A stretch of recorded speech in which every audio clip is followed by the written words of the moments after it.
நமஸ்காரம். எல்லோரும் எப்படி இருக்கீங்க? இன்றைக்கி நம்ம வீட்டில் லஞ்ச் முருங்கைக்காய் போட்டு பருப்பு போட்டு கூட்டு மாதிரி பண்ண போகிறோம். அதையே சாதத்துக்கு போட்டு பசங்க சாப்பிடலான்ட்டு. சாம்பார்லாம் ஒன்றும் பண்ணலை. கோவக்காய் பொரியல் பண்ண போகிறோம். ரோஸ்ட் மாதிரி பண்ண போகிறோம். அதுக்கு கடலைப்பருப்பு, உளுத்தம்பருப்பு எல்லாம் வறுத்து, மிளகு 2 ஜீரகம் எல்லாம் வறுத்து பொடி பண்ணி போட்டு ரோஸ்ட் மாதிரி செய்ய போகிறோம். செஞ்சுட்டு காமிக்கிறோம். ரோஸ்ட்டு பண்ணும்போது காட்டுறோம். நாங்கள் இதுக்கு மசாலா ரெடி பண்ண போகிறோம். அதில் 1 ஸ்பூன் கடலைப்பருப்பு, 1 ஸ்பூன் உளுத்தம்பருப்பு, கொஞ்சம் மிளகு, ஜீரகம், ஒரு 2 வெந்தயம். ரொம்ப வெந்தயம் போட்டால் கசப்பாக போயிடும், அதனால் மொட்டா போட்டுக்கணும். வெந்தயம் போட்டு வெறும் வாணலியில் நல்லா வறுத்துக்கணும். தனியா போட்டுக்கணும். தனியா இல்லை எங்ககிட்ட, அதனால் தனியா பவுடராக இருக்குது, அதில் கொஞ்சம் போட்டு வறுக்க போகிறோம். அதோட ஒரே ஒரு காஞ்ச மிளகாய் தான் போட்டிருக்கேன். ரொம்ப காரம் வேண்டாம் அப்படின்ட்டு ஒரே ஒரு காஞ்ச மிளகாய் போட்டு வறுத்து பொடி பண்ணிக்கணும் மிக்சியில். சவுக்க வறுத்து வச்சுப்போம். ரொம்ப கரிஞ்சிடக்கூடாது, வறுத்து வச்சுருக்கோம். அடுத்தது வாணலியில் கடுகு 2 போட்டு தாளிச்சிருக்கோம். அதிலேயே கடுகு பிடிச்சோன்னே கோவக்காய் போட்டு நல்லா வதக்க வேண்டியது தான்.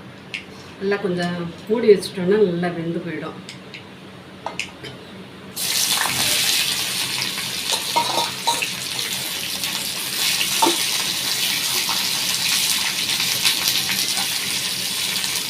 ரொம்ப இந்த காய்க்கு தேவையான அளவு உப்பு போட்டு வதக்கணும். உப்பு போட்டால் தான் சீக்கிரம் வதங்கி வரும், அதுக்காக உப்பு போட்டு வதக்கணும்.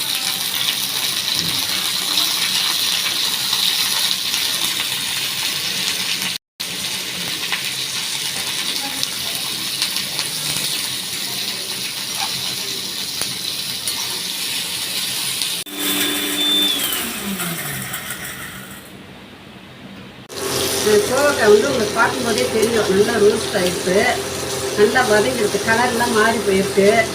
இதுக்கு இந்த பொடி பண்ணி வச்சுருக்கோம் இல்லையா, அந்த பொடியை போட்டு வைக்க வேண்டியதுதான்.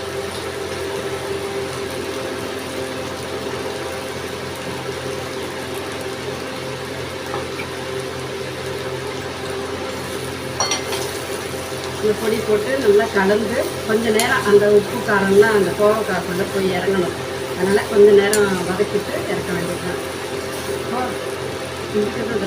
கோவக்காய் எல்லாருமே சாப்பிட்லாம், அது கசப்பெல்லாம் கிடையாது. இந்த மாதிரி ரோஸ்ட் பண்ணி இந்த மாதிரி சாப்பிட்டோம்னா எல்லாருமே சாப்பிட்லாம். கோவக்காய் சுகருக்கெல்லாம் ரொம்ப நல்லது. அடிக்கடி கோவக்காய் சேர்த்துக்கலாம் சாப்பாட்டில். சேர்த்து பாருங்கள், இதே மாதிரி செஞ்சு பாருங்கள் எப்படி இருக்குன்னு. இதே மாதிரி செஞ்சு சாப்பிட்டுட்டு எப்படி இருக்குன்னு எங்களுக்கு சொல்லுங்கள், கமெண்ட் பண்ணுங்கள். இந்த மாதிரி உதிர இதுவாக இருக்கும், ஃப்ரை நல்லா இதுவாக இருக்கும். காரம், உப்பு, காரம் எல்லாமே அதில் போய் நல்லா டேஸ்ட்டாக இருக்கும். இந்த மாதிரி கோவக்காய் வாங்கினாக்க இந்த மாதிரி செஞ்சு பாருங்கள். செஞ்சு பார்த்துட்டு எங்களுக்கு கமெண்ட் பண்ணுங்கள் எப்படி இருக்குது. இப்போ ஜலம் கொதிச்சுட்டுருக்கு. இதை முருங்கைக்காய் அலசி போட போகிறோம். முருங்கைக்காய் போட்டு அது வெந்த உடனே கொஞ்சம் சாம்பார் பொடி தான் போட போகிறோம் இன்றைக்கி. கொஞ்சமாக சாம்பார் பொடி போட்டு கொஞ்சமாக உப்பு போட்டு நல்லா வெந்த உடனே இந்த பருப்பு எடுத்து வச்சுருக்கேன். பருப்பு வேக வச்சு வச்சுருக்கோம். அடுத்தது தேங்காயும் ஜீரகமும் எடுத்து வச்சுருக்கேன். இதை நல்லா நைஸாக அரைச்சி அதில் போட்டு கலந்து இறக்க வேண்டியதுதான். இறக்கிட்டு கொஞ்சமாக கடுகு தாளித்து கொட்டிட்டா சரியாக போச்சு.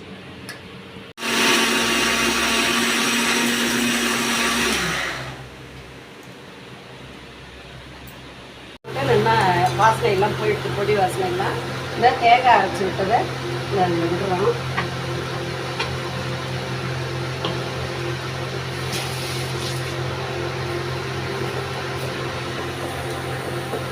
விட்டுட்டு இந்த பருப்பையும் அதில் விட்டுருக்கோம். இந்த மாதிரி இருந்தால் தான் சாதத்தில் போட்டு சாப்பிட்றதுக்கு சரியாக இருக்கும். அதனால தான் இந்த மாதிரி கொஞ்சம் தளர்வாக பண்ணியிருக்கேன். முருங்கைக்காய் பொரிச்ச கூட்டு மாதிரி பண்ணோம். அது ரெடி ஆகிடுது. இந்த மாதிரி தான் இருக்கும். தளர்வாக இப்படி இருந்தால் தான் சாதத்தில் போட்டு பிசைஞ்சு சாப்பிட்றதுக்கு சரியாக இருக்கும். அதில் 2 கடுகும் உளுத்தம்பருப்பும் தாளித்து கொட்டிட்டோம். ஆனால் சாதம் வச்சு இறக்கியிருக்கோம். இந்த முருங்கைக்காய் பொரிச்ச கூட்டு மாதிரி பண்ணியிருக்கோம். கோவக்காய் ரோஸ்ட் பண்ணி இறக்கி வச்சுருக்கோம். ரோஸ்ட் பண்ணி வச்சுருக்கோம்.